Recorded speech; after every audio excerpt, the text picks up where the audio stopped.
Recording হচ্ছে না? হুম, হচ্ছে।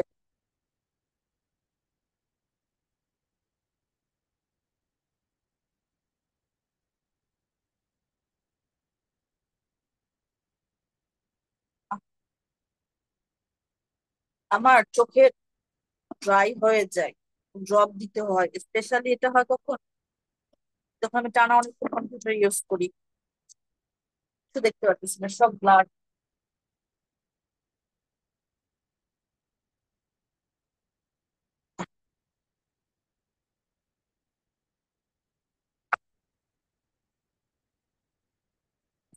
ওকে, ফাইন।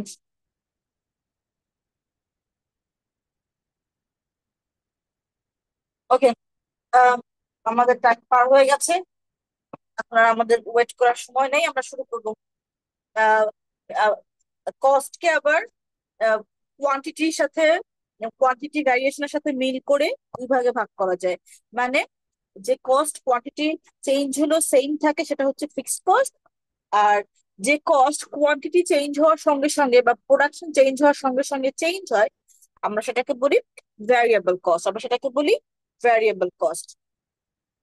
টোটাল কস্টকে তাহলে আমরা কয় ভাগে ভাগ করতে পারি? আমরা টোটাল কস্টকে দুই ভাগে, প্রথম দিকে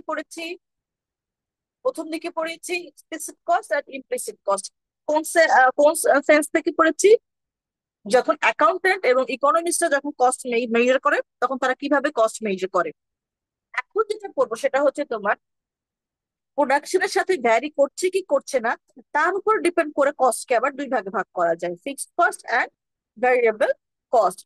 তাহলে আমরা বলতে পারি টোটাল কস্টকে আমরা দুই ভাগে ভাগ করতে পারি, ফিক্সড কস্ট আর ভ্যারিয়েবল কস্ট। বেসিক্যালি আমি এখানে একটা এক্সাম্পল দিয়েছি যে টোটাল কস্ট আসলে কার উপর ডিপেন্ড করে। টোটাল কস্ট আসলে ডিপেন্ড করে ভ্যারিয়েবল কস্টের উপরে। কিরকম? ফিক্সড কস্ট তো ফিক্সড, আগে এক্সাম্পল দিই তোমাদের, তারপরে আমি বলি। মনে করো আহ তোমাদেরকে এক্সাম্পল দিয়েছিলাম না লাস্ট ক্লাসে ফিক্সড কস্টের? তোমাদের দিয়েছি না কাদের দিয়েছি মনেও পড়ে না। তোমাদেরই তো দিয়েছি। এই তোমাদের ফিক্সড কস্ট পড়িয়েছি তো গত ক্লাসে, পড়ায়নি?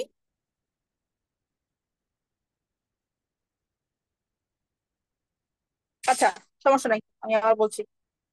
ওকে, আমি কি ডিসকানেক্ট করে দিলাম, কি কথা বলো না কেন? না, আচ্ছা। এই আমাকে শোনা যায় না?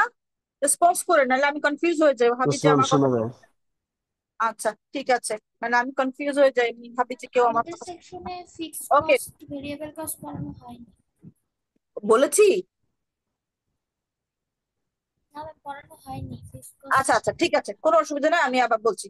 শুনেন, ফিক্সড কস্ট হচ্ছে, যেমন আমি যদি আমাদের ইউআইইউ কে একটা এক্সাম্পল, একটা ফার্ম হিসেবে ধরি, তাহলে আমি ধরতে পারি ইউআইইউ কস্ট দুই রকম, fixed cost and variable cost. Fixed cost কোনটা?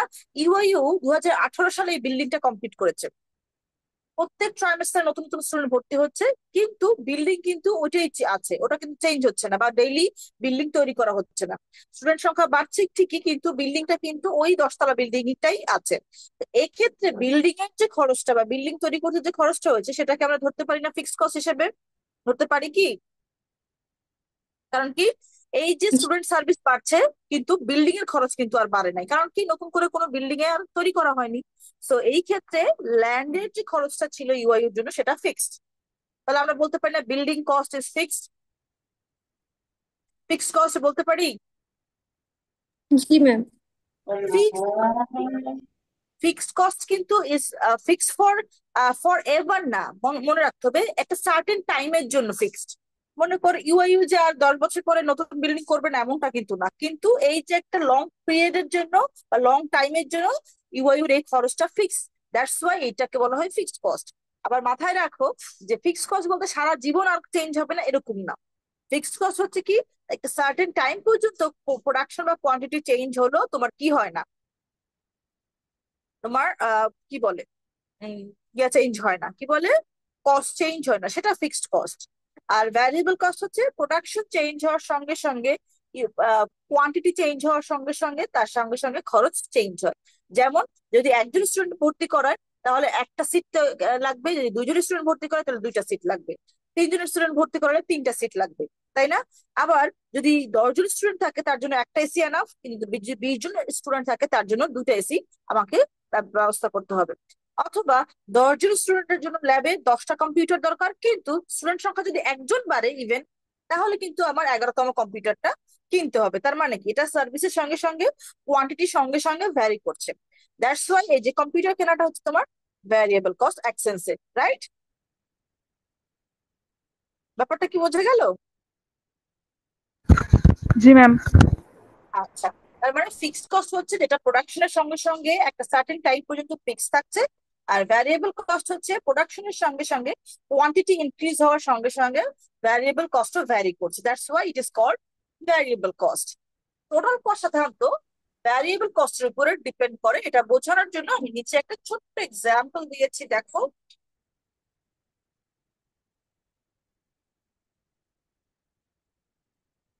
Fixed cost plus variable cost, ধরে নিই ফিক্সড কস্ট শুরু থেকেই কত ছিল, ধরে নেই 200 টাকা, ঠিক আছে? আর ধরে নেই যখন কোনো প্রোডাকশন ছিল না, ধরে নেই তখন কত ছিল, তোমার ভ্যারিয়েবল কস্ট ছিল 0। এখন চিন্তা করো, আমি যদি ভ্যারিয়েবল কস্ট 5 টাকা বাড়াই, তাহলে তোমার কস্ট কত হলো? আগে ছিল কত? 200। এখন হলো কত?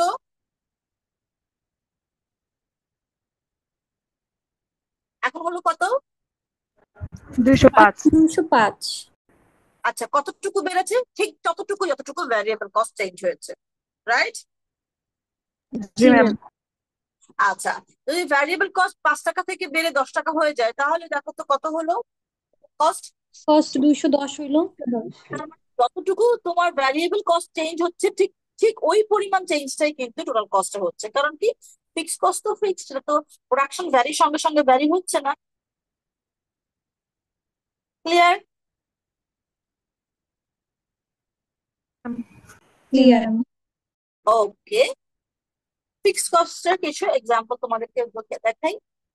ফ্যাক্টরির রেন্ট, মনে করো আমি চিপস তৈরি করার জন্য একটা ফ্যাক্টরি কিনেছি বা ফ্যাক্টরি ভাড়া নিয়েছি। এখন এই ফ্যাক্টরিটা কি হবে, আমি মনে করো চিপস যদি একটাও তৈরি না করি প্রথম মাসে তো আমার মেশিন কিনতে হবে, মেশিন বসাতে হবে, লোক হায়ার করতে হবে, এরপরে গিয়ে না চিপসের প্রোডাকশন দিব। তো দেখা গেল কি, আমি প্রথম মাসের ভাড়া দিয়েছি কিন্তু তখন আমার কোনো কিছু রেডি হয় নাই, মানে আমার চিপসের প্রোডাকশন শুরু করিনি। কিন্তু এই ফ্যাক্টরি ভাড়াটা কিন্তু আমাকে দিতেই হবে, দিতে হবে না? জি ম্যাম। দিতে হবে। এবং মনে করো আমি প্রত্যেক মাসে 10,000 টাকা ভাড়া দিই এই ফ্যাক্টরির জন্য, তাহলে তুমি চিন্তা করো তো, ফ্যাক্টরি ভাড়া 10,000 টাকা, যদি চিপস তৈরি না করি তাহলেও ফ্যাক্টরি ভাড়া 10,000 টাকা, রাইট? যদি চিপস আমি তৈরি করে যদি তারপর 10,000। আমি যদি এই আমি ভাড়া দিয়ে যদি 100 টাকা, সরি 100 পিস চিপস তৈরি করি, তাহলে সেটার ইয়ে কত, রেন্ট কত? ওই 10,000 টাকা। যেমন কোচিং সেন্টারের কথা যদি বলি, কোচিং সেন্টারে স্যার একটা রুম ভাড়া নেয় বা ম্যাডাম একটা রুম ভাড়া নেয়, সেখানে 10 জন স্টুডেন্ট পড়লেও সেম ভাড়া, 20 জন স্টুডেন্ট পড়লেও সেম ভাড়া। হ্যাঁ, আবার 100 জন স্টুডেন্ট যদি 4টা ব্যাচে পড়ে, ওই সেম ভাড়া। এমন না বাড়িওয়ালা এরকম করছে যে যে কয়টা ব্যাচ সেই কয়টা সেইভাবে ভাড়া নিচ্ছে, রাইট? এভাবে কি করে? আমাদের যখন স্যারের বাসায় পড়তে যেতাম, যখন স্কুল কলেজে ছিলাম, তখন কি দেখতাম, স্যারের অনেক স্টুডেন্ট কিন্তু স্যারের বাসা ভাড়া কিন্তু ফিক্সড। তো এটা হচ্ছে তোমার ফ্যাক্টরি রেন্ট বা ল্যান্ড রেন্ট অথবা বিল্ডিং রেন্ট, এগুলো সাধারণত ফিক্সড কস্ট। এইটা প্রোডাকশনের সঙ্গে সঙ্গে এটা চেঞ্জ হয় না।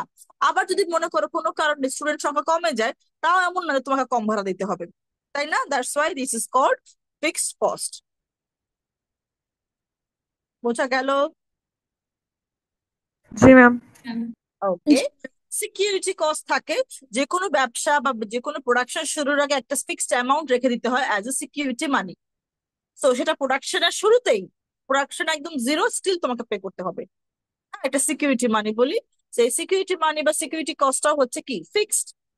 মার্কেটিং কস্ট, মার্কেটিং কস্ট বলতে যে বিজ্ঞাপন তৈরি করার জন্য যে ইয়েটা হয় না, অ্যাডভার্টাইজিং এর জন্য যে খরচটা। হ্যাঁ, এমন আছে না যে আমাদের সাকিব আল হাসান বিভিন্ন প্রোডাক্টের অ্যাম্বাসেডর, তো দেখা যায় কি বিজ্ঞাপন করছে। এমন না যে ও যে বাইকের বিজ্ঞাপন করে, ধানমন্ডিতে একটা বিশাল বড় বাইকের পোস্টার আছে আলমাসের পিছনে, ও আর ওর ওয়াইফ শিশির, এই দুজনের একটা বিশাল বড় মেবি হোন্ডার হোন্ডার কোনো অ্যাডভার্টাইজ। তো ওরা দেখা যাচ্ছে যে এই যে এত বড় বিশাল বড় পোস্টার, অনেক লম্বা, একদম বিল্ডিং এর শুরু থেকে একদম মাথা পর্যন্ত, মানে নিচ পর্যন্ত। এই যে অ্যাডভার্টাইজিং, নিশ্চয়ই সাকিব আল হাসানকে একটা টাকা অ্যামাউন্ট দিতে হয়েছে, তাই না? কিন্তু এখন যদি একটা প্রোডাকশন না হয়, হুন্ডার প্রোডাকশন, তাতেও সাকিব আল হাসানকে ওই ফিক্সড অ্যামাউন্ট দিতেই হবে, বিকজ তার সাথে কন্ট্রাক্ট হয়েছে। আবার যদি 100 হুন্ডা তৈরি করে হুন্ডা কোম্পানি, তাও কিন্তু তোমার সাকিব আল হাসান ওই ফিক্সড অ্যামাউন্টই পাবে। এখানে কিন্তু সাকিব আল হাসান একটা টাকাও বেশি পাবে না, কারণ তার সাথে কন্ট্রাক্ট হয়েছে যে তুমি এত টাকাই পাবে। সো এটাকে আমরা মার্কেটিং কস্টটাকে আমরা কি ধরতে পারি, যে একদম সাধারণত কোনো প্রোডাক্টের শুরুতে মার্কেটিং করা হয়, তো সেক্ষেত্রে দেখা যায় প্রোডাকশন কয়টা বিক্রি হচ্ছে, তুমি কতটুকু তৈরি করেছো তার উপর ডিপেন্ড করছে না যে তোমার মার্কেটিংটা কেমন হবে।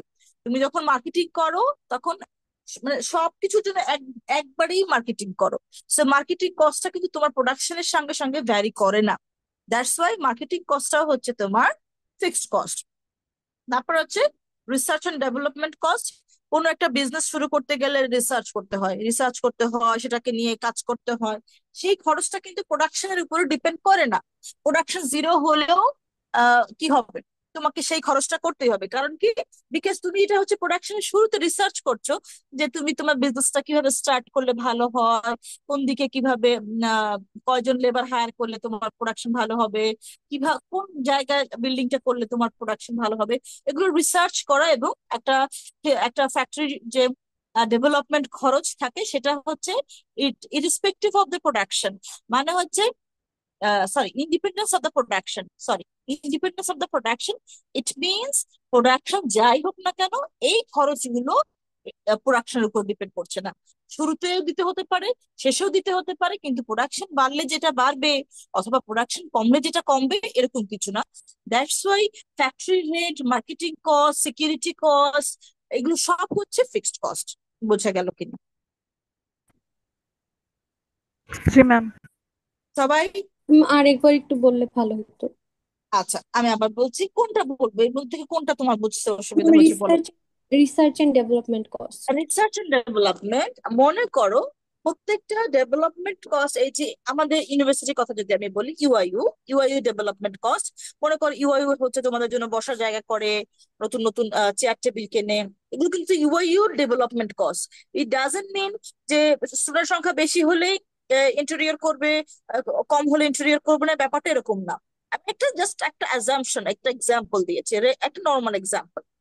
তো এইটার কথা বলা হয়েছে, স্টুডেন্ট সংখ্যা যদি 1000 হতো, তাহলেও দেখা যেত ইউআইইউর একটা ডেভেলপমেন্ট কস্ট থাকে, যে ইউআইইউ লেকটাকে এভাবে সুন্দর সুন্দর করে সাজাবে, ইউআইইউ কিছু গাছ লাগাবে, বা ইউআইইউর গেটটা নতুন করে তৈরি করবে।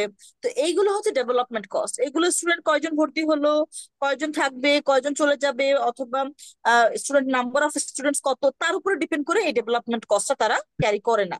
যে কোনো ফ্যাক্টরি, এটা যে কোনো বিজনেস ইনস্টিটিউট হতে পারে, সেটা শুধু ইউআইইউ না, আমি জাস্ট একটা নর্মাল একটা অ্যাজাম্পশন করে এক্সাম্পল দিয়েছি। এটা যে কোনো বিজনেস ইনস্টিটিউট কি করবে, তারা হচ্ছে এই ডেভেলপমেন্ট কস্টটা কতটুকু তারা প্রডিউস করবে তার উপরে ডিপেন্ড করে না। তারা নর্মালি একটা ডেভেলপমেন্ট কস্ট হাতে নিয়ে তারপর ডেভেলপমেন্ট শুরু করে, যে আমরা কোম্পানির ডেভেলপমেন্টটা এইভাবে করব, এতটুকু করব, এবং এটা প্রোডাকশনের উপরে ডিপেন্ড করে না। আর তাই এটা হচ্ছে ফিক্সড কস্ট। জি ম্যাম, বুঝতে পারছি। ঠিক আছে, রিসার্চ কস্টও সেম। ম্যাম, রিসার্চ যে সিকিউরিটি কস্টটা একটু কাইন্ডলি আরেকবার বলবেন? সিকিউরিটি কস্ট হচ্ছে সিকিউরিটি মানি, এখানে মেইন করছে, মানে হচ্ছে যে কোনো বিজনেসের শুরুতে একটা সিকিউরিটি মানি বা কস্ট রাখতে হয়।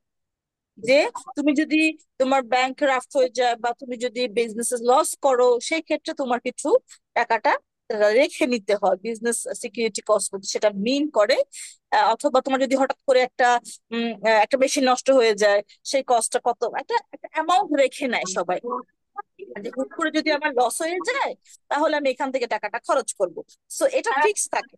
এটা এমন না যে সার্ভিস বেশি হলেই তোমার সিকিউরিটি কস্ট বাড়বে, অথবা সার্ভিস বা প্রোডাকশন কম হলে সিকিউরিটি কস্ট কমবে, এটার উপরে ডিপেন্ড করছে না। দ্যাটস ওয়াই সিকিউরিটি কস্টটা হচ্ছে তোমার ফিক্সড কস্ট।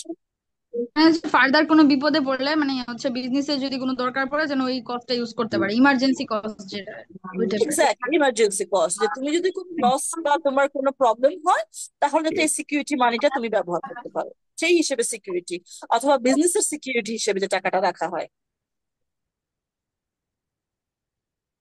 ঠিক আছে,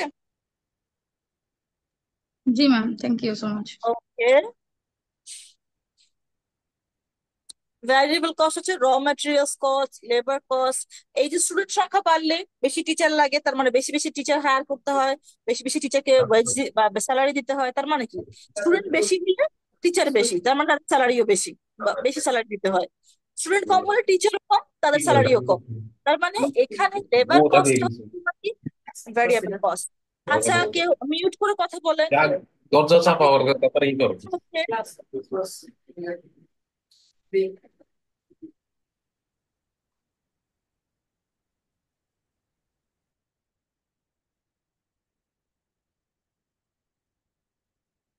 শুনে, যখন আমাকে রিপ্লাই দিবেন তখন শুধুমাত্র আনমিউট করে নেবেন, আদারওয়াইজ নিজেকে মিউট রাখবেন।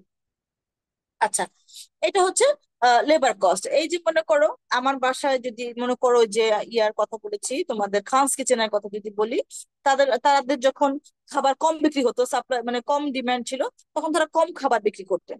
কম খাবার বিক্রি করা মানে কম লেবার লাগবে। যখন দেখছি তাদের বিক্রি বাড়ছে, তখন কিন্তু তাদের লেবারও বেশি দরকার, কারণ কি, বেশি বিক্রি করতে হচ্ছে। সো লেবার কস্ট কিন্তু তোমার সার্ভিস অথবা প্রোডাকশনের উপরে ডিপেন্ড করে। যখন কেউ মনে করে যে আমি প্রোডাকশন বাড়াবো, তখন তার বেশি লেবারের দরকার হয়। যখন যদি কেউ মনে করে যে আমি প্রোডাকশন কমাবো, তখন তার কম লেবারের দরকার পড়ে।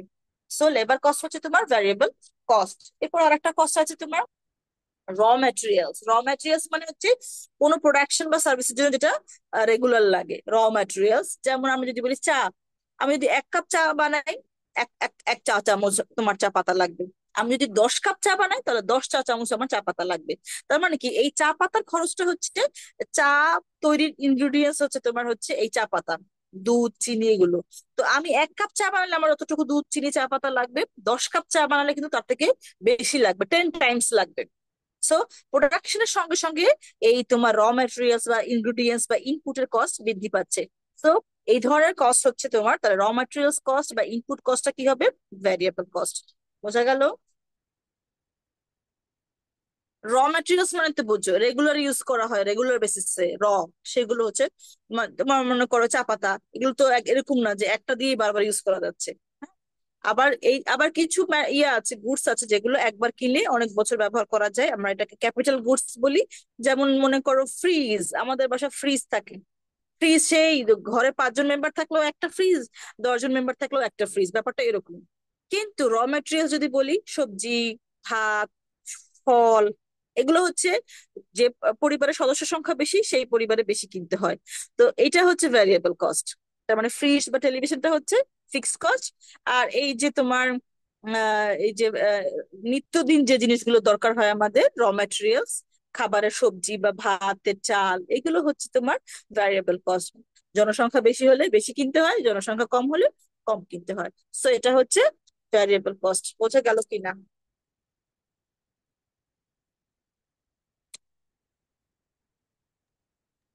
জি ম্যাম। ওকে, তোমাদের সেমিস্টার ফি ভ্যারিয়েবল কস্ট নাকি ফিক্সড কস্ট, কে বলতে পারবে? সেমিস্টারের যে টাকা দাও। Ma'am variable variable. কস্ট, কারণ ওটা তো হচ্ছে ক্রেডিট ওয়াইজ ভ্যারি করে না, মানে ক্রেডিট বেশি নিলে টাকা বেশি। এই তো, গুড, ভেরি গুড। তাহলে বলতো, তোমার ট্রাইমেস্টার ফির কোন অংশটা fixed cost? Registration fee. Servicing semester fee. Servicing semester fee, registration fee semester. কিন্তু আসলে ওই তোমার কোর্স কোর্স ফিয়েরই একটা পার্ট, তাই না? কোর্স ফিয়েরই একটা পার্ট। সো ওইটাকে আমরা আসলে ডিফাইন করাটা ডিফিকাল্ট। কিন্তু সেমিস্টার ফি যেটা কত এখন, 5,000 না 4,000? 5,000। 5,000। এই 5,000 টাকা কিন্তু ফিক্সড। তুমি 4টা কোর্স নিলেও 5,000 টাকা দিতে হচ্ছে, তুমি 6টা কোর্স নিলেও কিন্তু এই 5,000 টাকাই তোমাকে দিতে হচ্ছে। সো এই 5,000 টাকা বা সেমিস্টার ফি যেটা, সেটা হচ্ছে তোমার ফিক্সড কস্ট। আর যে কোর্স ফিটা আছে, সেটা কিন্তু তোমার ভ্যারিয়েবল কস্ট, বিকজ কোর্স দুটো নিলে একরকম, 3টে নিলে একরকম, অথবা ক্রেডিট ফি বলি বা কোর্স ফি বলি। তো ক্রেডিট বাড়লে সেটা বাড়ে, ক্রেডিট কমলে কমে। কোর্স যদি বেশি নাও তাহলে তোমার টাকাটা বাড়ে, কোর্স কম নিলে টাকাটা কমে। বোঝা গেছে? Yes ma'am. জি ম্যাম। আচ্ছা, এখন তুমি তোমার লাইফে যত ঘটনা কস্ট আছে, সেখান থেকে ইজিলি তুমি আইডেন্টিফাই করতে পারবে যে আসলে তোমার রেগুলার লাইফে যে খরচগুলো তুমি করছো, সেটার মধ্যে কোনটা ফিক্সড কস্ট আর কোনটা ভ্যারিয়েবল কস্ট, তাই না?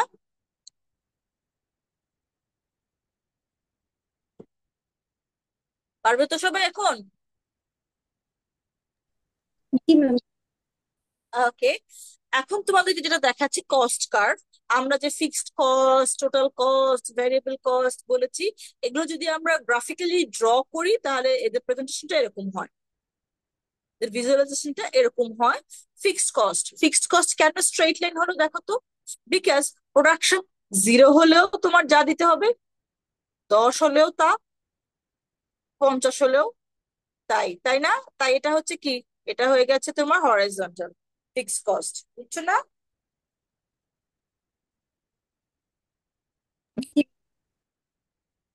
আচ্ছা, ভ্যারিয়েবল কস্ট শুরু হয়েছে 0 থেকে। হ্যাঁ, আমার এই ইয়া দিয়ে লিখতে একটু এলোমেলো হয়ে যায়, এই 0 লিখেছি, হ্যাঁ, এই 0, এই 0 থেকে শুরু হচ্ছে। দেখো ভ্যারিয়েবল কস্ট, যদি প্রোডাকশন বাড়ে ভ্যারিয়েবল কস্ট বাড়ে, প্রোডাকশন বাড়ছে ভ্যারিয়েবল কস্ট বাড়ছে, প্রোডাকশন বাড়ছে ভ্যারিয়েবল কস্ট বাড়ছে, দেখেছো? সরি, উল্টা উপরে চলে গেলাম তো, ওহো সরি সরি, দাঁড়াও, খেয়ালই করলাম না, দাঁড়াও। এই যে, কই কই, হ্যাঁ, আহ,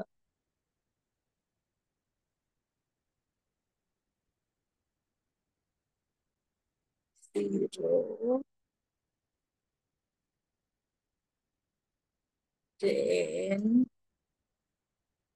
10, 15, আচ্ছা,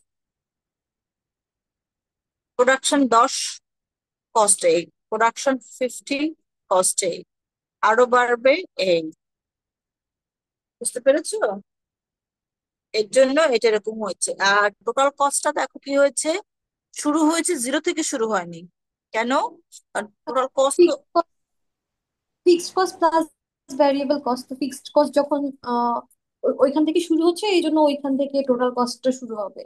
কারণ ভ্যারিয়েবল কস্ট এক্স্যাক্টলি, যদি নাও থাকে, বাট আমাদের ফিক্সড কস্ট তো থাকবে।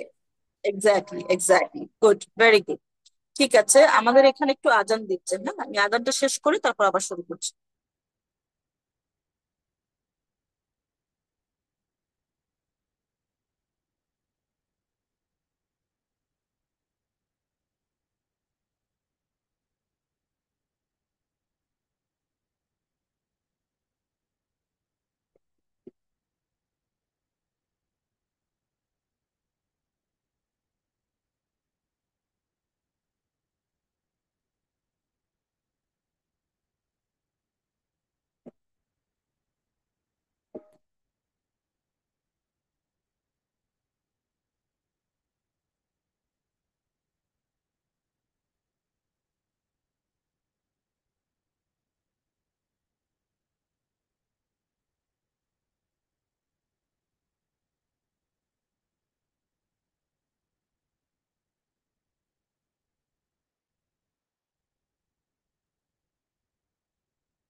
আচ্ছা, আচ্ছা, সে বলেছে যেহেতু ফিক্সড কস্ট, টোটাল কস্ট হচ্ছে fixed cost plus total cost, sorry variable cost, সেজন্য আমি মনে ধরে নেই ফিক্সড কস্ট হচ্ছে 100। এর জন্য তোমার টোটাল কস্টটা শুরু হয় ফিক্সড কস্টের উপর থেকে। কারণ কি, প্রোডাকশন 0 হলেও ফিক্সড কস্ট দিতেই হবে তোমাকে। তো টোটাল কস্টের একটা পার্ট কিন্তু তোমাকে সবসময় দিতে হবে, যদি প্রোডাকশন 0 থাকলেও তোমাকে দিতে হবে। দ্যাটস তো এটা 0 থেকে শুরু না হয়ে ঠিক ফিক্সড কস্টের উপর দিয়ে শুরু হয়েছে। আর বাকি অংশটা হচ্ছে ভ্যারিয়েবল কস্ট, যতটুকু বাড়ছে সে ঠিক ততটুকু বাড়ছে। ওই যে একটু আগে দেখালাম এক্সাম্পলটা, বোঝা গেল কেন শেপগুলো এরকম হলো?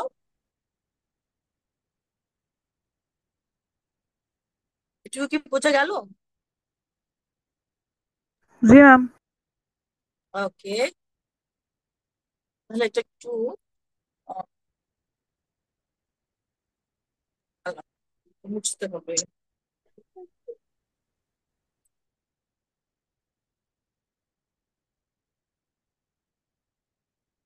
ঠিক আছে, ওকে। এবার অ্যাভারেজ কস্ট গুলো আমরা শিখে ফেলি। Average fixed cost, average variable cost, average total cost. মানে অ্যাভারেজ নিব। অ্যাভারেজ মানে হচ্ছে, মনে করো আমার 10 কাপ চা বানাতে টোটাল খরচ হয়েছে 100 টাকা, তাহলে অ্যাভারেজে কত খরচ হয়েছে? এই 100 ÷ 10, মানে total cost divided by quantity. তো সেইভাবে করে আমরা সেই ফর্মুলা অ্যাপ্লাই করে আমরা average fixed cost, average variable cost এবং অ্যাভারেজ টোটাল কস্ট বের করেছি। এটা বোঝানোর মতো কিছু না, এটা জাস্ট একটা ফর্মুলা। দেখো তো বোঝা গেল কিনা।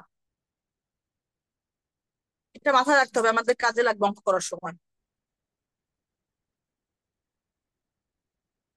ঠিক আছে, এখানে বোঝার মতো কিছু আছে? No ma'am. ওকে, এটাও দেখো তো, এখানেও বোঝানোর মতো কিছু নাই। এটা জাস্ট হচ্ছে টিসি ইজ ইকুয়াল টু, যদি এফসি প্লাস ভিসি হয় তাহলে ATC is equal to AFC plus ABC হবে। এইটুকুই, এখানেও বোঝানোর কিছু নাই। এগুলো আমাদের ম্যাথ করবো তো, এর জন্য ফর্মুলা গুলো আমরা দেখে নিচ্ছি। ঠিক আছে, জি ম্যাম। ওকে। এবার হচ্ছে, এগুলো হচ্ছে এভিসি, এটিসি, এএফসি যদি আমি ড্র করি ভ্যালু নেওয়ার পরে, সেগুলো দেখতে কেমন হবে, এটা হচ্ছে তার ভিজুয়ালাইজেশন। একটু আগে তোমাদেরকে যে গ্রাফটা দেখিয়েছি আমি, সেটা ছিল total cost, variable cost and fixed cost. কিন্তু এখন তোমাদের যে গ্রাফগুলো আমি দেখাচ্ছি, সেগুলো হচ্ছে তোমার average variable cost, average fixed cost, average total cost. আর একটা স্পেশাল কস্ট আছে যেটা আমরা এর আগে বলিনি, মার্জিনাল কস্ট, সেটা এখন একটু বলবো। একটু বলে নিই তারপরে যাবো সেগুলো কেন এরকম হলো, একবারে বলবো। প্রথমে হচ্ছে মার্জিনাল কস্ট, হচ্ছে মার্জিনাল প্রোডাক্ট করেছি না আমরা, মনে আছে না মার্জিনাল প্রোডাক্টের কথা? মার্জিনাল প্রোডাক্টের ডেফিনেশনটা কি ছিল? যদি আমি 1 ইউনিট করে ইনপুট ইনক্রিজ করি, what will be the change, or what will be the total change in the output. এটা ছিল না মার্জিনাল প্রোডাক্টের ডেফিনেশনটা? If I increase an additional unit of input, then what will be the change in total output is called কি? Marginal product. মনে আছে তো এই কথাটা? 1 ইউনিট করে যদি ইনপুট ইনক্রিজ করি তাহলে আমার টোটাল আউটপুট কতটুকু চেঞ্জ হবে, সেই চেঞ্জটা হচ্ছে মার্জিনাল প্রোডাক্ট। মনে আছে না? জি ম্যাম। জি ম্যাম। আচ্ছা, তাহলে মার্জিনাল শব্দটা তো সেম আছে, শুধু পাশের শব্দটা চেঞ্জ হয়েছে। ওখানে প্রোডাক্ট করেছিলাম, এখানে কস্ট। তার মানে কি, এখানে ওখানে আউটপুট ছিল, এখানে আর আউটপুট শব্দটা ব্যবহার করা যাবে না, এখানে ব্যবহার করতে হবে কি? কস্ট। তাহলে দেখি কি হয়। তাহলে ব্যাপারটা হচ্ছে, the increase in cost that arises from an extra unit of production। তার মানে প্রোডাকশন 1 ইউনিট ইনক্রিজ করলে টোটাল কস্ট কতটুকু চেঞ্জ হচ্ছে। তাহলে আমরা কি এটা কিভাবে লিখতে পারি? দেখো তো, দেখো তো এভাবে লেখা যায় কিনা। ম্যাম আবার একটু। আচ্ছা, আমরা যদি 1 ইউনিট করে আউটপুট হ্যাঁ। ইনক্রিজ করি, তাহলে আমার টোটাল কস্ট কতটুকু চেঞ্জ হচ্ছে, কতটুকু, কত হচ্ছে না কিন্তু, কতটুকু চেঞ্জ হচ্ছে। মাথায় রাখবে, আমি শব্দটা কিন্তু চেঞ্জ বলেছি, দেখো কই কই কই, that arises from ইনক্রিজ, এই যে ইনক্রিজ হচ্ছে তার মানে কি চেঞ্জ, আগে কত ছিল এখন কত হয়েছে। আচ্ছা চলো আমি তোমাদের একটা এক্সাম্পল দিই, এটা তোমার এত পড়তে হবে না, আমি তোমাকে বলছি এক্সাম্পল দিয়ে দাও। মনে করো আমি 1 কাপ চা বানাচ্ছি, 1 কাপ চা তৈরি করতে আমার খরচ হয়েছে মনে করো 10 টাকা। 10 টাকা। ইয়েস। আচ্ছা আমি যখন সেকেন্ড কাপ, এটা আমি 1 কাপ না লিখি, আমি ফার্স্ট কাপ লিখি, প্রথম কাপ, হ্যাঁ ফার্স্ট কাপ। আচ্ছা এটা হচ্ছে আমার সেকেন্ড কাপ। তাহলে আগে খরচ হয়েছিল 10 টাকা, আর 2 নাম্বার কাপের জন্য খরচ হলো, টোটাল করতে হলো 15 টাকা। আমার টোটাল খরচ কত হলো? 15 টাকা। থার্ড কাপ যখন আমি তৈরি করলাম, তখন আমার টোটাল কস্ট হলো মনে করো 21 টাকা। এখন বলো তো, প্রথম কাপ থেকে যখন দ্বিতীয় কাপে আসলাম তখন আমার খরচ কত হয়েছে, টোটাল কস্ট কতটুকু ইনক্রিজ হয়েছে? 5 টাকা। ইনক্রিজ, সরি কি লিখলাম আমি, ইনক্রিজ এ টিসি লিখি, হ্যাঁ TC for total cost. TC কত কত কত 5 টাকা। এই 5 টাকাই হচ্ছে মার্জিনাল কস্ট, এমসি। কেন? বিকজ আমি 1 ইউনিট প্রোডাকশন বা আউটপুট ইনক্রিজ করার জন্য টোটাল কস্ট কতটুকু ইনক্রিজ হলো সেটাই আমার এমসি বা মার্জিনাল কস্ট। টোটাল কস্ট কত হলো সেটা কিন্তু না, আগে ছিল 10 এখন হলো 15 পরে হয়েছে 21, এটা কিন্তু না, কতটুকু ইনক্রিজ করেছে সেটা হলো মার্জিনাল কস্ট। তাহলে পরেরটায় কত হবে?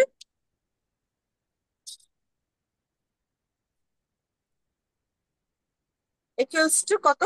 6। তার মানে এই 6 টাকা হচ্ছে কি তোমার, বুঝছো না? এটা কিন্তু টোটাল কস্ট, এটা কিন্তু টিসি। হ্যাঁ 15 টাকা মানে হচ্ছে টিসি।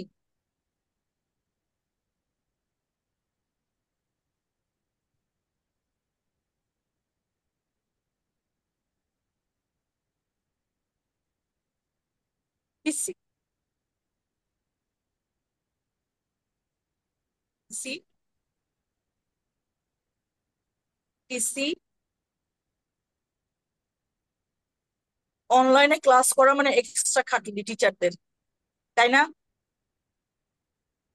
এই দেখো বোর্ডে হলে কত সুন্দর আমি লিখে ফেলতে পারতাম। এই যে, ঠিক আছে দেখো, 1 কাপ চা তৈরি করতে টোটাল খরচ হয়েছে কত? 10 টাকা। সেকেন্ড কাপ তৈরি করতে টোটাল খরচ হয়েছে কত, মানে ফার্স্ট কাপ সহ কত খরচ হয়েছে? 15 টাকা। থার্ড কাপ মানে 1 2 3, এই 3টা কাপ তৈরি করতে টোটাল খরচ হয়েছে কত? 21 টাকা।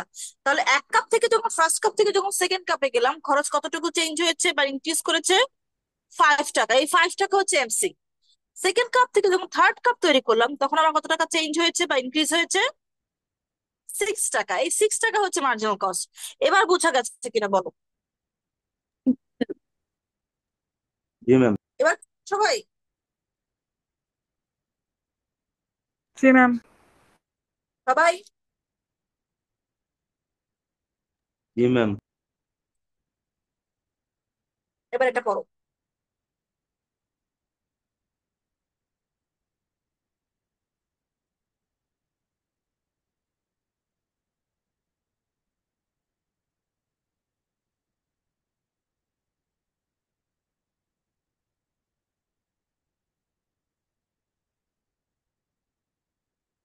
ইনসাফ আমাকে তার সাথে ইনসাফ করতে বলেছে, সে বলেছে ম্যাডাম আমি গ্রামে আছি, আমার নেট খুব পুয়ার, কাউন্ট করেন আমার অ্যাটেন্ডেন্স।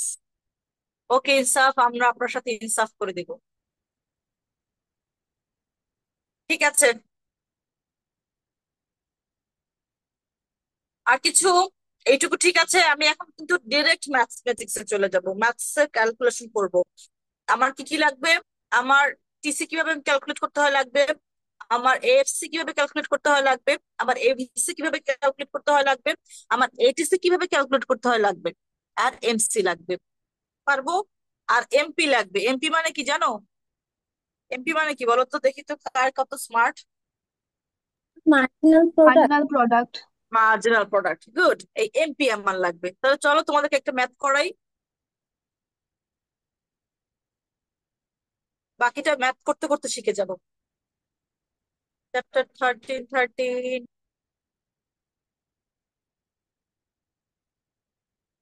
এই যে পেয়ে গেছি। তোমাদের সাথে একটু শেয়ার দেই। কই, কোথায় চাপ দিলাম? ও, নিজেই হাত তুলছি, কেন হাত তুলছি? এই দেখো, দেখা যায়। জি জি ম্যাম। ম্যাম। ওকে, আমরা প্রবলেমস এন্ড অ্যাপ্লিকেশনের 4 নাম্বারটা করছি। দেখো, নিম্বাস,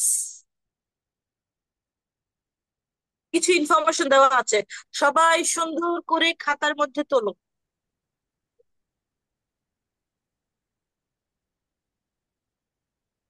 ম্যাম পেজ নাম্বারটা বলা যাবে? হ্যাঁ অবশ্যই, কত দেখো, 265, চ্যাপ্টার 13।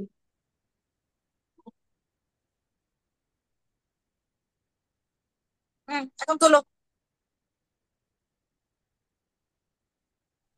আচ্ছা, তোমরা কাজ করো, টিসি টোটাল কস্টের আগে দুটো আলাদা রো করো। একটা রোতে লেখো ভিসি, একটা রোতে লেখো এফসি। মানে তোমরা টোটালি 1 2 3 4 5 6, তোমরা টোটাল 8টা কলাম করবে। 8টা কলাম করো। ওয়ার্কার্স, আউটপুট, মার্জিনাল প্রোডাক্টের পর লিখবা ফিক্সড কস্ট, তারপর লিখবা ভ্যারিয়েবল কস্ট, তারপর লিখবা টোটাল কস্ট, আর বাকিগুলো average total cost and marginal cost. Total 8টা কলাম হবে, হ্যাঁ।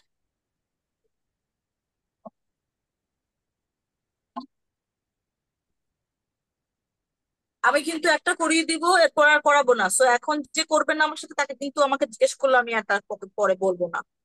সো সবাই তোলো খাতার মধ্যে, আমি এখন কাউকে দেখতে পাচ্ছি না, কিন্তু সবাই নিজের ইসে তুলবে। পরে যদি আমাকে জিজ্ঞেসও করো কেউ, আমি আর কাউকে বলবো না। আমি এটা এখন সবাইকে ধরে ধরে করিয়ে দিব, তাড়াতাড়ি।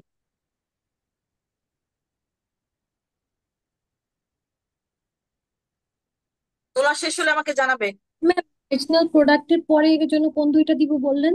মার্জিনাল প্রোডাক্টের পরে লিখবে ফিক্সড কস্ট, হুম। তারপরে লিখবে ভ্যারিয়েবল কস্ট, ভ্যারিয়েবল, তারপরে লিখবে টোটাল কস্ট। টোটাল কস্ট, আর তারপর বাকি দুটো অ্যাভারেজ টোটাল কস্ট আর বাকি যা যা আছে, হ্যাঁ, এটিসি এন্ড এমসি।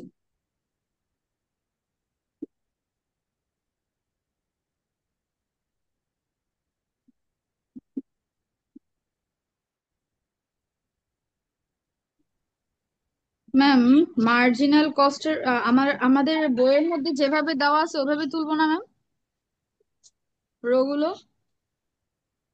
হ্যাঁ, আমি শুধু বলেছি মার্জিনাল প্রোডাক্টের পরে অথবা টোটাল কস্টের আগে দুটো আলাদা কলাম করবে। একটা কলামে লিখবে এফসি মানে ফিক্সড কস্ট, আরেকটা কলামে লিখবে ভ্যারিয়েবল কস্ট। রে বাবা দাঁড়াও, এই যেরকম, এই যে এটার আগে, এই যে, এই যে এইটার আগে দুইটা কলাম করবে, একটা লিখবে ফিক্সড কস্ট,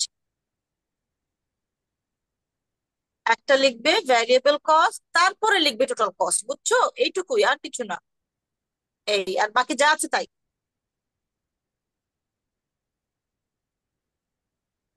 তোলা শেষ জি ম্যাম। সবার? জি ম্যাম। ওকে, চলো। আচ্ছা, ওয়ার্কার মানে লেবার, লেবার আর ওয়ার্কার একই কথা। আউটপুটও যা, প্রোডাকশনও তাই, কোয়ান্টিটিও তাই। সো এটাকে আমরা কিউ লিখতে পারি, কিউ লিখতে পারি। যাই কিউ তাই আউটপুট। ওয়ার্কারকে আমরা কি লিখতে পারি? লেবার, লেবারও যা, ওয়ার্কারও তাই। আচ্ছা, এই কি হলো আবার, একটা বেশি বুঝে গেল। আচ্ছা, এখন তোমরা এমপি বের করতে পারবে? দেখো, একটা জিনিস মাথায় রাখবে, যখন মার্জিনাল শব্দটা আমরা ব্যবহার করছি, সেই চেঞ্জ বোঝাতে আমরা কিন্তু কোনো রো এর পাশে লিখছি না, 2 রো এর মাঝখানে লিখছি। খেয়াল করো, এই সরি, আমার টাকা বাঁকা হয়ে যায়, 2 রো এর মাঝখানে, দেখেছো? সো তোমরা 2 রো এর মাঝখানে লিখবে, কোনো রো এর পাশে লেখা যাবে না, 2 রো এর মাঝখানে। ঠিক আছে?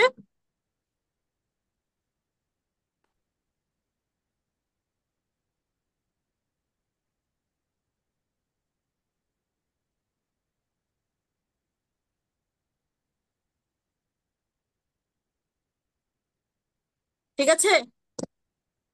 এখন তোমরা কি এমপিটা বের করতে পারবে নাকি আমি হেল্প করব? এমপি এর ফর্মুলাটা মনে আছে? Changing total output divided by change in labour, মানে ইনপুট। এখানে ইনপুট হিসেবে কি নিয়েছি? লেবার। তো লিখো 20, উপরে যাবে 20 - 0, নিচে আসবে 1 - 0। বুঝছো?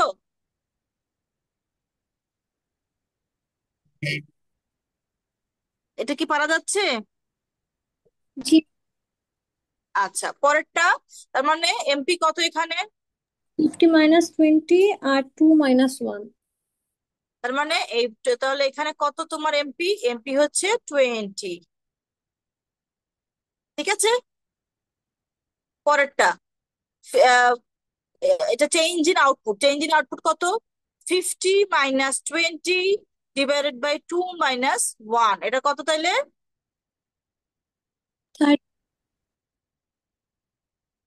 ঠিক আছে?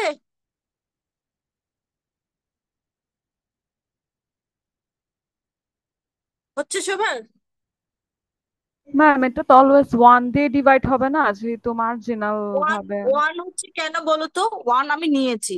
যদি তোমাকে এরকম থাকতো 1 তারপরে 5, তাহলে তোমার কথা হচ্ছে এখানে ফর্মুলায় তুমি ইয়ে বসাবে, চেঞ্জ বসাবে।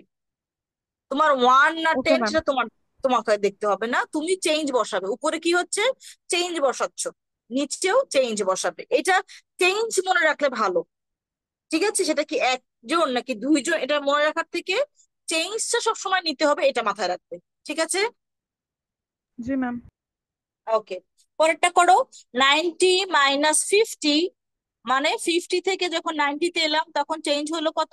90 - 50 ডিভাইড বাই 3 - 2। তার মানে এটা হবে কত? 40। বোঝা গেছে? জি ম্যাম। ওকে, এরপরে হচ্ছে 90 থেকে টোটাল আউটপুট ইনক্রিজ হলো 120। তাহলে চেঞ্জ হলো কতটুকু? নতুন করে বাড়লো কতটুকু? 30। সো পুরোটা কমপ্লিট করো। তারপর 20, তারপরে 20। তারপর তারপরে 10 আর 10, তারপরে 5। 5। বুঝছো সবাই? কারো কি প্রবলেম হয়েছে এমপি বের করতে?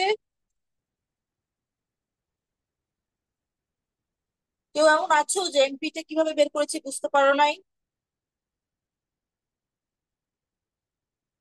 ওকে ফাইন, খুবই খুশির সংবাদ যে সবাই বুঝতে পেরেছে। চলো।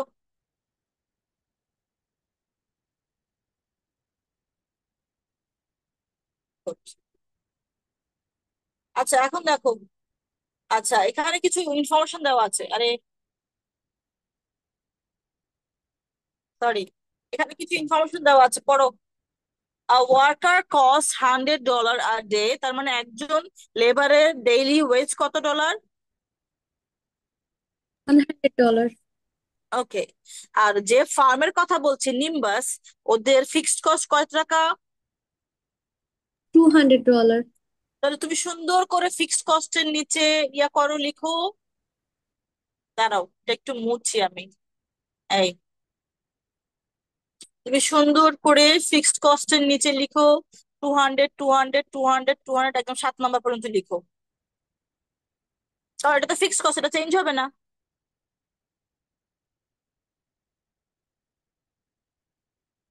এই যে বুঝো না, এভাবে লিখবা। এই, আরে,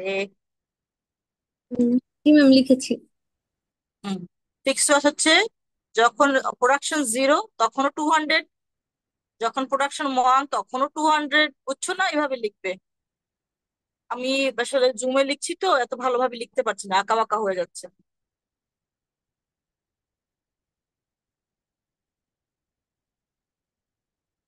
লিখেছো? জি। জি ম্যাম। ওকে। ভিসি লিখো। ভিসি কিভাবে লিখবে? যখন কোনো লেবার ছিল না তখন ভেরিয়েবল কস্ট কত হবে? 0। গুড। কারণ তোমার তো কোনো লেবারকে বেতন দিতে হচ্ছে না, তাই না? যখন লেবার একজন তখন তোমার ভ্যারিয়েবল কস্ট কত? 100। গুড।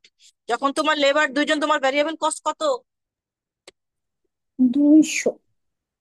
হ্যাঁ, যখন তোমার লেবার তিনজন, তোমার ভ্যারিয়েবল কস্ট কত?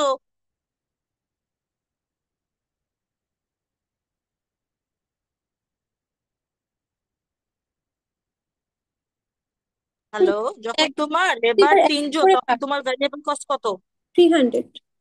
300। তো এভাবে করে, যেহেতু লেবার কস্টই হচ্ছে ভ্যারিয়েবল কস্ট, তো লেবার একজন নিলে 100 টাকা, দুইজন নিলে 200 টাকা, তিনজন নিলে 300 টাকা।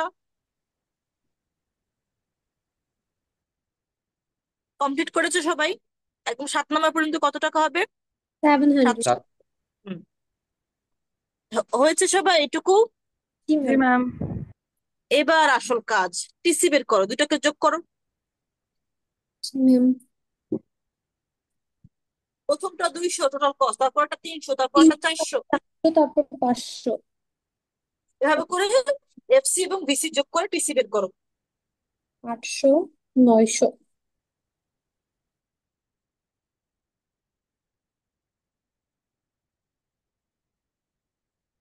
ঠিক আছে? Yes ma'am. জি ম্যাম। সবাই বুঝেছি এটা? এখন তোমার কাজ এটিসি বের করো। এটিসি ফর্মুলা কি? TC divided by Q. মনে হচ্ছে প্রথম প্রথম লেখা শিখছি, সে লিখছে। এটিসি ফর্মুলা কি?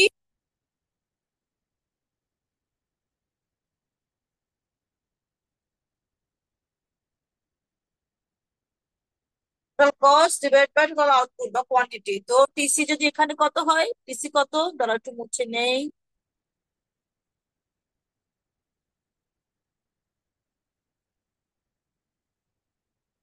ওকে, কই কই, এই তো, এই। তো টিসি কত তোমার এখানে বের হলো? 200। এরপরে কত হলো? খবর আছে বাবা, লেখা যায় 400। এভাবে বাকিটা লিখো। লিখেছো জি ম্যাম। জি ম্যাম। সবাই? পুরোটা লিখেছো? জি ম্যাম। জি ম্যাম। এখন ইয়েস তুমি ম্যাম। এখান থেকে এটিসি বের করতে পারবে। এটিসি হচ্ছে 200 ডিভাইডেড বাই, এখানে আউটপুট কত? 0। কি? 0। কিন্তু হ্যাঁ, 0। তার মানে এটা কি হবে? 0। N A. এন এ লিখো, নট অ্যাপ্লিকেবল। কারণ কস্ট কখনো 0 বা ইনফিনিটি এরকম কিছু হয় না, তাই না? তো লিখো এন এ, নট অ্যাপ্লিকেবল লিখো।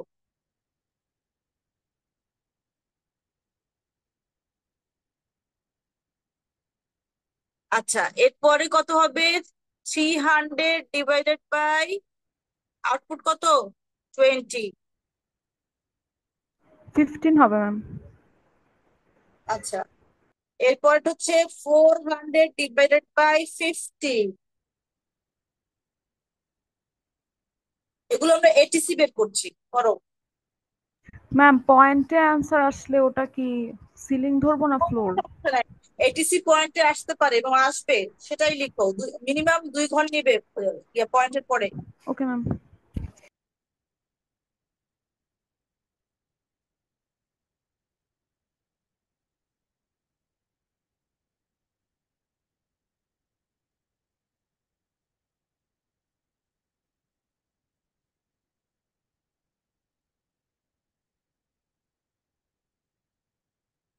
শেষ?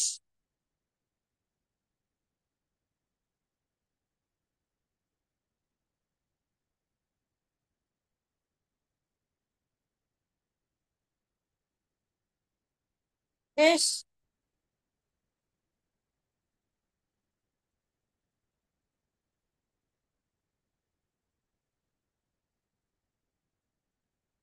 এটিসি ক্যালকুলেশন হয়ে গেছে তোমাদের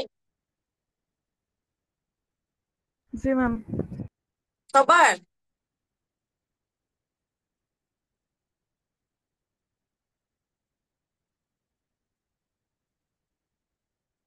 কারো প্রবলেম হচ্ছে আমাকে বলো।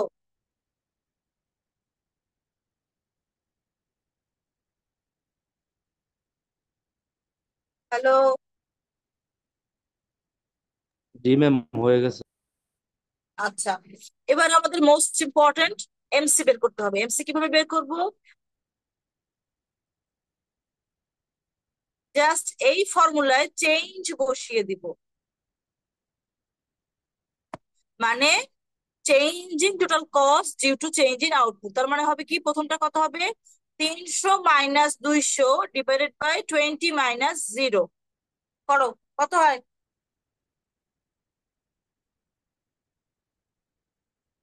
এটা হচ্ছে এমসি ফর্মুলা, এমসি। এমসিটা কি বললেন? কোনটা? এমসি। এমসি ফর্মুলা হচ্ছে change in total cost divide by change in output. তার মানে টোটাল কস্টের চেঞ্জ কত, প্রথমটা থেকে দ্বিতীয়টা যখন গেছি, যখন চেঞ্জ কত হয়েছে, 300 মাইনাস 200। ও টোটাল কস্টের change divided by output. Output, change in output 20 minus 0 কত হয় বলো আমাকে? ম্যাম family खूब पीते हैं। Divided by margin ma'am 5। Okay. এরপরেরটা 400 মাইনাস 300 ডিভাইড বাই 50 মাইনাস 20 কত হয়?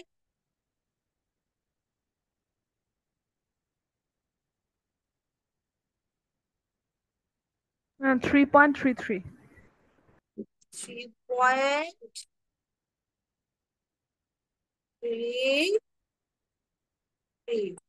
ম্যাম এটা পরেরটা, কিভাবে বের করতেছি বুঝতে পারলাম না। মার্জিনাল কস্টটা একটু কাইন্ডলি আরেকবার একটু বলেন। আচ্ছা মার্জিন কত, দাঁড়াও আমি তোমার স্লাইড করি, স্লাইড আমি এখানে লিখতে পারছি না, বুঝছো, দাঁড়াও স্লাইডে নিয়ে যাই তোমাদের।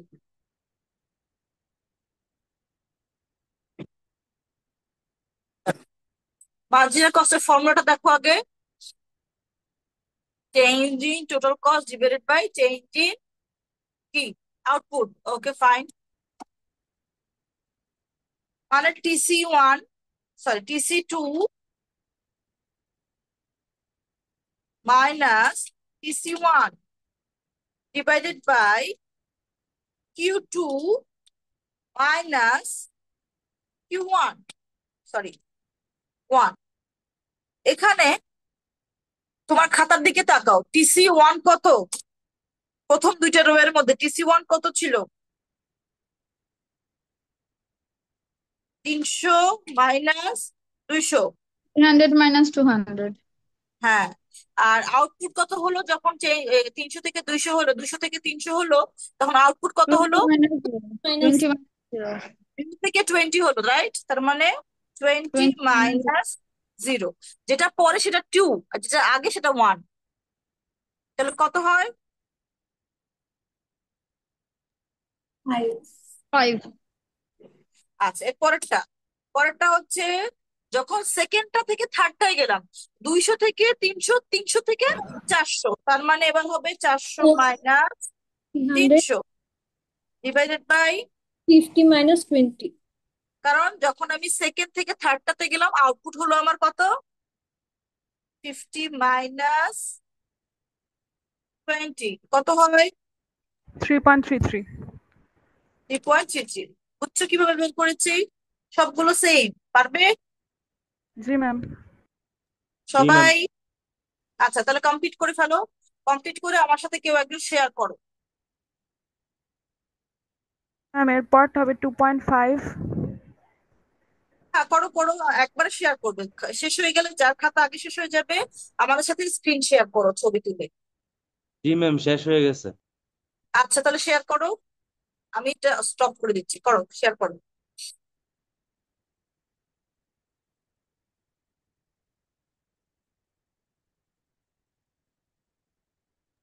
ম্যাম আমি তো খাতাই করেছি, এটা শেয়ার করবো কিভাবে? ও তুমি ছবি তুলে শেয়ার করো আমাদের সাথে, ছবিটা শেয়ার করো তাহলেই তো হয়।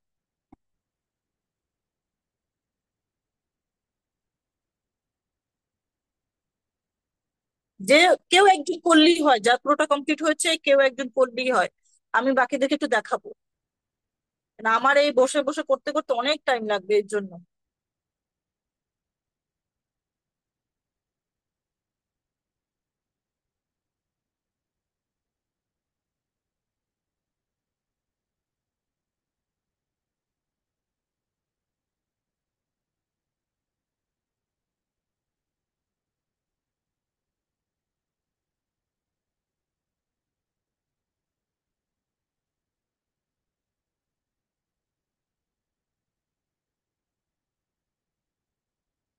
ম্যাম আমি শেয়ার করব। হ্যাঁ করো, যার হয়ে গেছে, যে শেয়ার করতে পারবে সেই করো।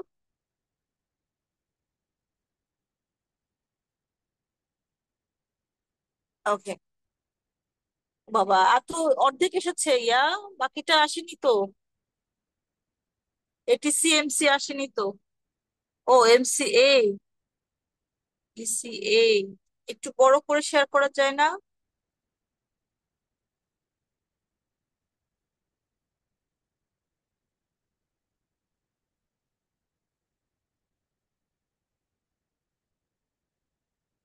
ওকে। আচ্ছা, এটা বেশ ভালো দেখতে পাচ্ছি। এটাকে কি জুম করা যায় না? এই যে জুম করে দেখি আমরা। জুম করলে কি দেখতে পাচ্ছি? হ্যাঁ, এই যে দেখো, আমরা প্রথম থেকে শুরু করি। Workers output marginal product 20 - 0 divide by 1 - 0, 20 MP। ঠিক আছে। এরপরে এফসি ভিসি আমি আলাদা করে লিখেছি শুধু তোমাদের বোঝানোর জন্য। পরীক্ষার খাতায় যদি তোমরা আলাদা করে না লিখতে চাও, ডিরেক্টলি টোটাল কস্ট লিখে দিতে চাও, কোনো সমস্যা নেই, আমার কোনো প্রবলেম নাই। আমি এখন কেন ইচ্ছে করে আলাদা করলাম, যাতে তোমরা বুঝতে পারো, যারা বুঝতে পারো না তারা বুঝতে যেতে পারো যেটা কিভাবে আসলো। সো পরীক্ষার খাতায় তোমরা চাইলে আলাদা কলাম করতেও পারো, অথবা ডিরেক্টলি টোটাল কস্ট লিখে দিলেও কোনো সমস্যা নাই, মার্কস কাটা যাবে না। আচ্ছা, এবার আমরা চলে যাব টিসি থেকে এটিসি। সো টিসি ফর্ম, এটিসির ফর্মুলা হচ্ছে TC divided by output. So যে টিসিটা নিচ্ছ সেই বরাবর আউটপুট কত সেটা দিয়ে তুমি ভাগ দাও। ঠিক আছে, ঠিক আছে, এটা জি ম্যাম। ক্লাসে হলো। আচ্ছা, এরপরে এমসি, এমসিটা হচ্ছে change in total cost due to change in output. Total cost change দেখো, প্রথমটা হচ্ছে 300 - 200 ডিভাইড বাই 20 - 0। ঠিক আছে। এরপরটা হচ্ছে 400 - 300 ডিভাইডেড বাই 50 - 20। জাস্ট প্রত্যেকটা বার দুইটা রো করে নিচ্ছি। পরের রোটা মাইনাস আগের রো, পরের রো মাইনাস আগের রো, এই এই করছে, আর কিছু না।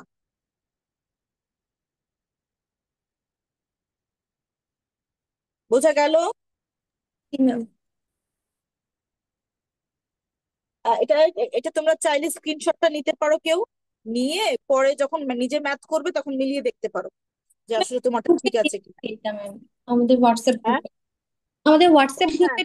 হ্যাঁ, হ্যাঁ, কেউ একজন শেয়ার করে দাও, ওটা খুবই ভালো হয়।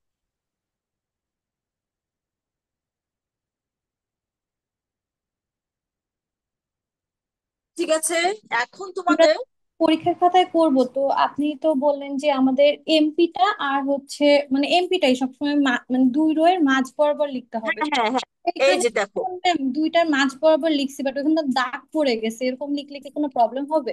আচ্ছা, তুমি চাইলে ওই বরাবরটা মানে এমপির ঘরটা এমসির ঘরটা খালি রাখো, কোনো দাগ টেনো না, ও এগুলো দিয়ে রাখো, তাহলেই তো হয়। বুঝতে পারছি। ঠিক আছে। Okay ma'am. ওকে। আচ্ছা, এখনো কাজ শেষ হয়নি। তোমরা এখন তাড়াতাড়ি করে গ্রাফ ড্র করবে। তোমরা আমাকে আহ এমপি আঁকো, এমপি আঁকো। ম্যাম এক্স এক্সিস বরাবর কোনটা নিব আর ওয়াই এক্সিস বরাবর কোনটা নিব? আচ্ছা, সেটা বলছি। এমপি আঁকতে হলেও দাঁড়াও, এমপি আঁকতে হলে তোমাকে নিতে হবে, ওয়াই এক্সিস এ নিবে হচ্ছে তোমার কোয়ান্টিটি অফ আউটপুট, মানে কিউ এর ভ্যালু বসাবে ওয়াই এক্সিস এ, এক্স এক্সিস এ বসাবে নাম্বার অফ ওয়ার্কার্স। না বসাও।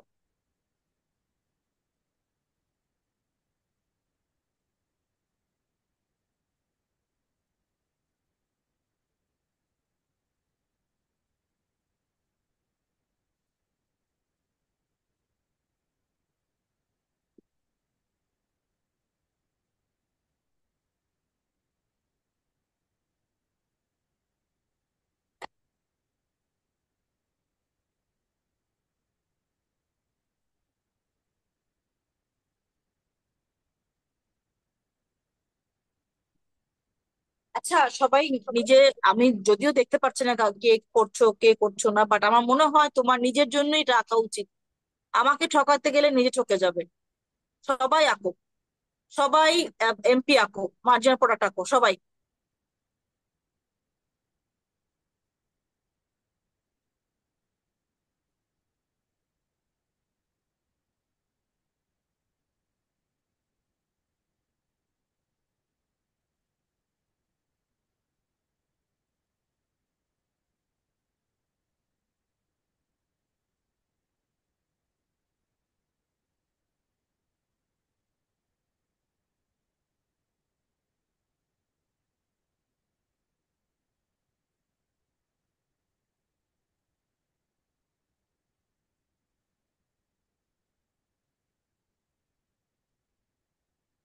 আচ্ছা সবাই তাড়াতাড়ি করো, 40 বেজে গেছে, সময় আমাদের খুব একটা নাই।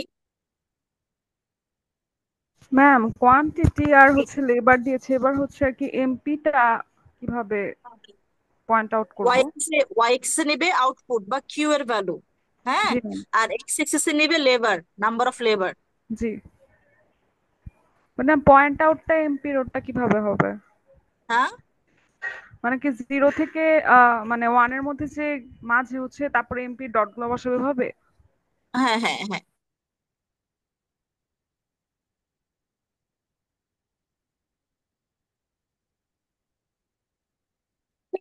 বরাবর তো লেবার নিছি বা ওয়ার্কার নিছি, আর ওয়াই বরাবর তো ওই যে আউটপুট যেটা ওইটা নিছি। এটা কি ওই যে 0, 20, 50, 90 ওইটা না, নাকি মার্জিনাল কস্টটা নিব? আউটপুট আর লেবার নেবে, এমপির ভ্যালু নিতে হবে না। এমপির ভ্যালু নিতে হলে সেটা আবার আরেকটা আছে, সেটা আমি তোমাকে একটু পরে দেখাবো।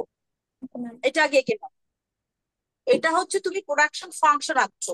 তুমি এমপি যখন আঁকবে আমি তোমাকে একটু দেখাই।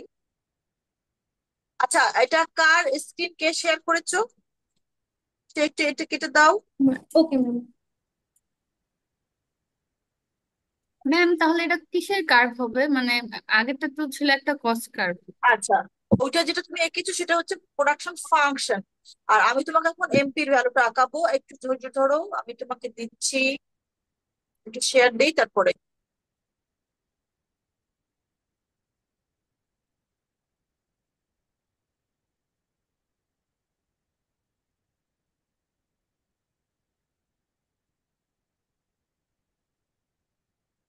কি আসছে না কেন, দাঁড়াও।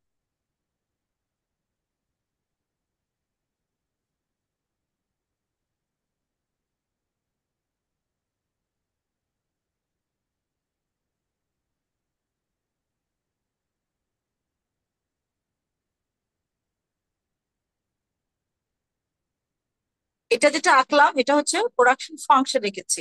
আর আমি এখন তোমাকে যেটা আঁকতে বলবো সেটা হচ্ছে মার্জিনাল প্রোডাক্ট। মার্জিনাল প্রোডাক্ট আমি তোমাকে আঁকতে বলি, মার্জিনাল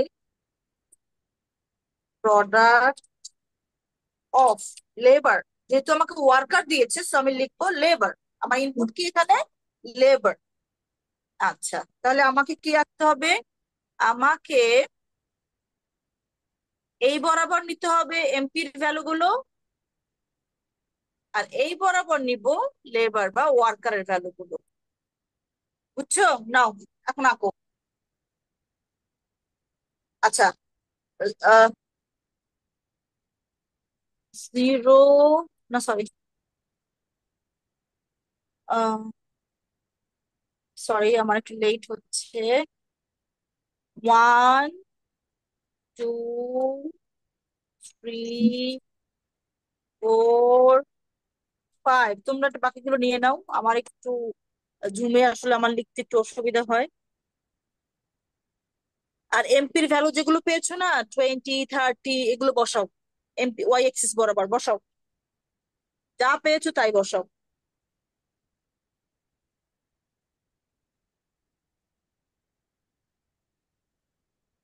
প্রথমটা কত ছিল, 20, 20। পরেরটা, 30, পরেরটা, 40। ওকে। আচ্ছা এই আমি আমি দুইটা দেখাবো, বাকিগুলো তোমরা ড্র করবে। আচ্ছা তাহলে যখন জিরো থেকে আউটপুট সরি ওয়ার্কার 1 হলো তখন তোমার এমপি কত হলো, 20। তাহলে পয়েন্টটা কোথায় বসবে, 0 এবং 1 এর মাঝখানে বসবে। বুঝছো? জি ম্যাম। আচ্ছা, যখন আউট লেবার যখন 1 থেকে 2 করলাম তখন আমার এমপি কত হয়েছে? 30। তাহলে এই 1 এবং 2 এর মাঝখানে বসবে, বুঝছো না? ম্যাম জি এটা ম্যাম। একটু আবার এক্সপ্লেন করবেন মাঝখানেই কেন? মাঝখানে কারণ তুমি তো যখন লেবার 0 থেকে 1 হলো সেই চেঞ্জটা লিখছো। জি ম্যাম, বুঝতে তুমি পারছি। তুমি যখন ক্যালকুলেশন করেছো তখন তুমি মাঝখানেই লিখেছো, তোমাকে মাঝখানে লিখতে বলা হয়েছিল, রাইট? জি ম্যাম। আর তুমি যখন ড্র করবে you will follow the same instruction, যে যেহেতু তোমার 0 থেকে যখন 1 লেবারে আমি গেলাম তখন আমার আউটপুট মানে এমপি হলো 20, 1 থেকে যখন 2 এ গেলাম তখন আমার এমপি হলো 30, 2 থেকে যখন 3 তে গেলাম তখন আমার এমপি হলো 40। তাহলে এখন এই ড্র করে মিলাও কেমন আসে দেখো।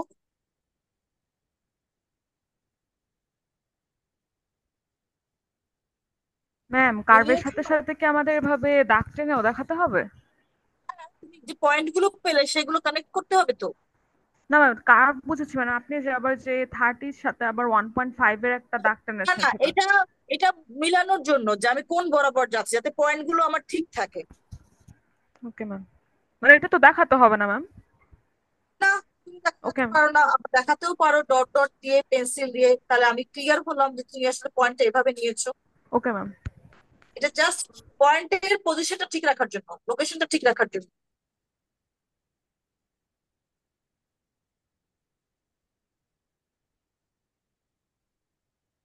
ওকে, ডান। আমাদের 45 বেজে গেছে, আমাদের ইয়া করতে হবে, অ্যাটেন্ডেন্স নিতে হবে।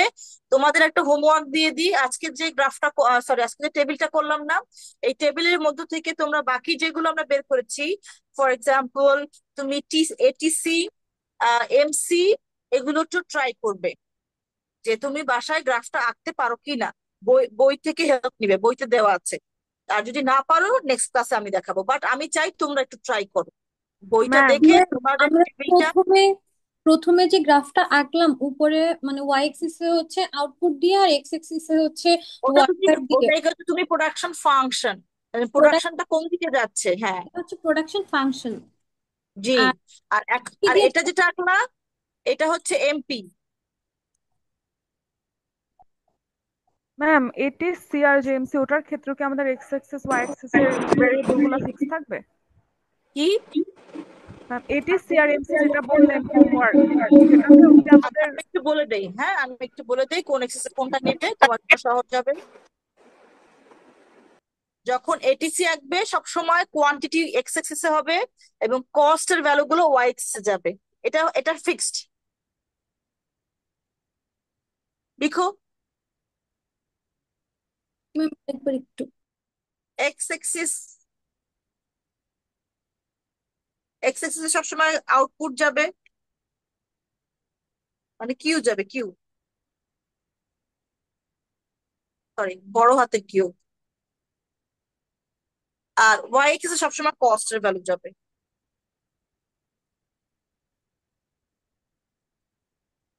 সেটা হতে পারে টিসি, সেটা হতে পারে এটিসি, সেটা হতে পারে এমসি, যা কিছু হোক, হ্যাঁ, কস্টের ভ্যালু গুলো কোথায় বসবে? ওয়াই এক্সিসে। বাকিটা পারবে না এখন টেবিল দেখে দেখে কমপ্লিট করতে? জি জি ম্যাম। ম্যাম। হ্যাঁ ওকে, হ্যাঁ, ফাইন, পারবো। ঠিক আছে। তাহলে তোমাদের এখন ইয়া করে ফেলি, অ্যাটেন্ডেন্সটা নিয়ে নেই।